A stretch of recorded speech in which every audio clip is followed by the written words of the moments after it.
Well, I have done it, folks. I am incredibly hungover, but I just returned home from the Loserville tour. Let's fucking go! So, I know a lot of you have seen my first few videos I posted. We're kind of shitting on Corey Feldman, by the way. That shirt was also $50. But I will say, this concert was, and I'm not even bullshitting, this concert was a 10 out of 10. This was so much fun. And make sure and stay until the end of this video, because on the way back, I had the scariest, weirdest Uber driver experience I've ever had in my life. And I'm going to tell that story. Super interesting journey. It was a struggle getting there. We almost missed Corey. We were late. We arrived just as he was doing his famous guitar solo.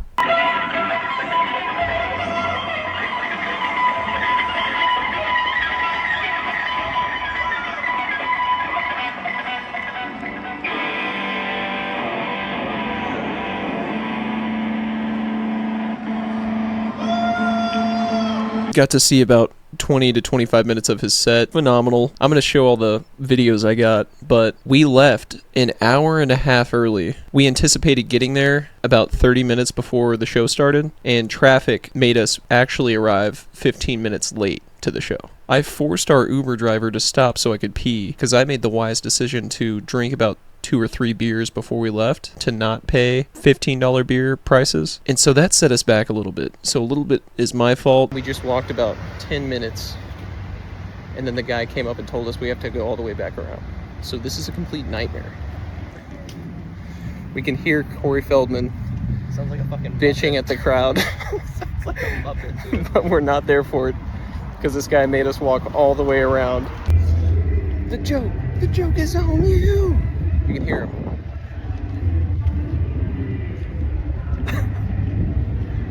I have to get in there. So we sat down and watched Corey.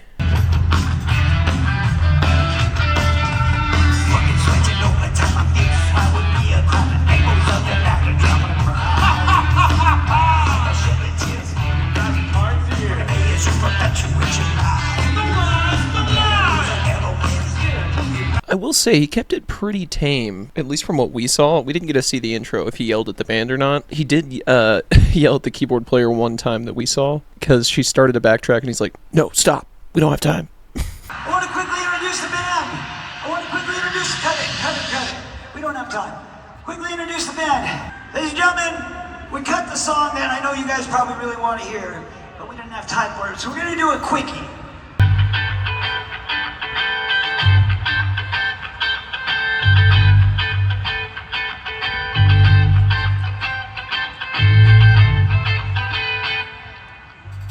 Times changing,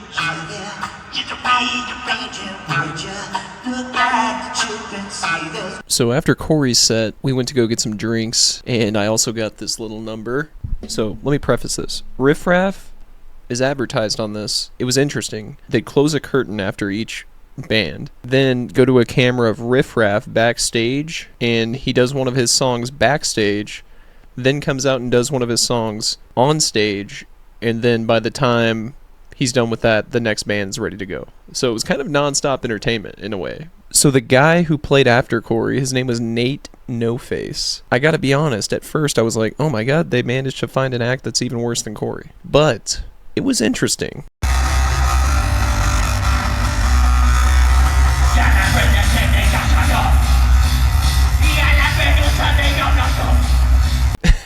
So I'm assuming he's going for this like super underground rap style similar to Death Grips, if you've ever listened to Death Grips. And so I'll play a few clips of him.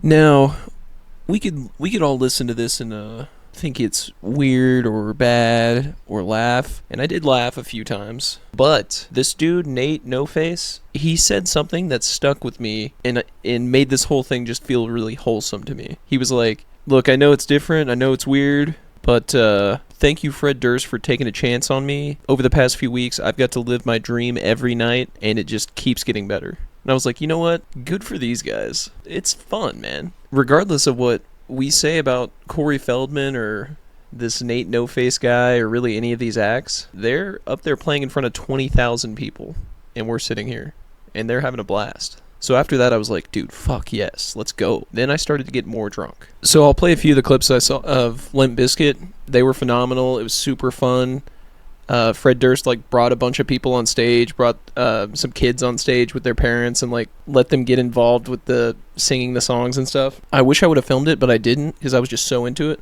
He brought this one dude up on stage and let him sing 2 songs with them, and that guy killed it. Whoever the guy in the blue shirt on stage with Fred at the Dallas show, dude, you fucking killed it. That was awesome. So the whole concert was super awesome. 10 out of 10, no bullshit. But now for the bonus, I'm going to tell you about the weirdest Uber experience I ever had was last night also. So we call an Uber and start walking out of the venue to meet this Uber. It's also courtesy because the Uber line to the venue is ridiculous. There's 1 million people trying to leave at once. So we walked probably a half mile from the venue, and my GPS is tracked on the app. The guy can see where the pickup spot is. So he calls me, and he's yelling at me, and we get into an argument on the phone. He was like, leave the venue right now. You need to come outside so I can pick you up. And I was like, sir, we did. We're across the street at the Bank of America. And he must have misheard me. He's like, no, I'm not from America, but I'm picking you up or something. And I was like, no, we're at the Bank of America. We argue back and forth for a second because he's kind of just yelling at me. And then he finally pulls up, and we're like, thank God.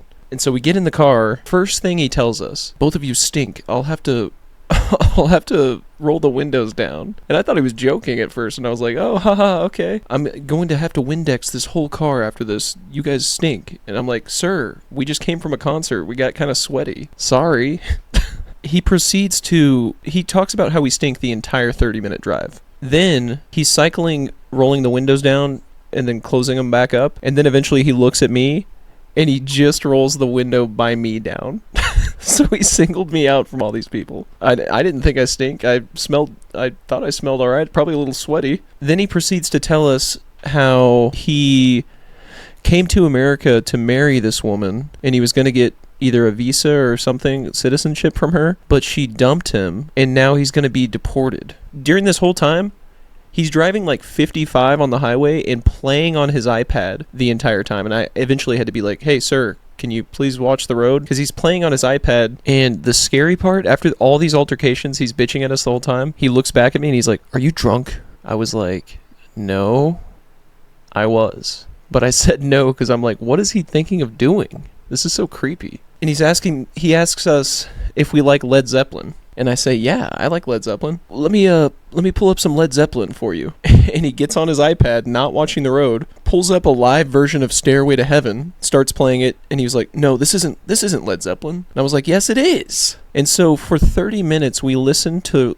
Stairway to Heaven on repeat, while constantly being reminded that we stink. And he also was bitching about how he accepted the ride on accident and how he's not going to make any money. And why do we even want to go to... We were going from Dallas to Denton. He was like, I'm not going to make any money. No one ever accepts these. I don't know why are you guys even going there? And I get to the point where I'm about to either ask him to pull over and let us out and we'll get a different Uber and I'll cancel the ride, because he's being so rude. I thought he was joking for the first 5 minutes, but quickly realized he's not. And I was like, sir, we just ordered an Uber. You accepted it. So can you please just drive us without the constant bickering? The whole thing was so uncomfortable. I honestly thought this was like a hidden camera, like Impractical Jokers type thing, or like a Sacha Baron Cohen skit. When we finally get to our destination, the guy's like, can you help me clean my car? Because you guys stunk up my car. This isn't going to come out. And I was just like, no. And we walked inside. And I gave him 1 star because he was so rude. And I normally get along with Uber drivers fine. The guy on the way there was great. He's an aspiring stand-up comedian. I wish I would have got his info so I could give him a shout out. But all in all, I made fun of Corey Feldman for a long time in preparation for this moment of me going to the concert, and I was mind blown. It was such a fun time. Corey, Nate, Nface, Bones was pretty good, except for he didn't really perform most of the time. It was the other guy with him, and then LMP Biscuit was just a solid time.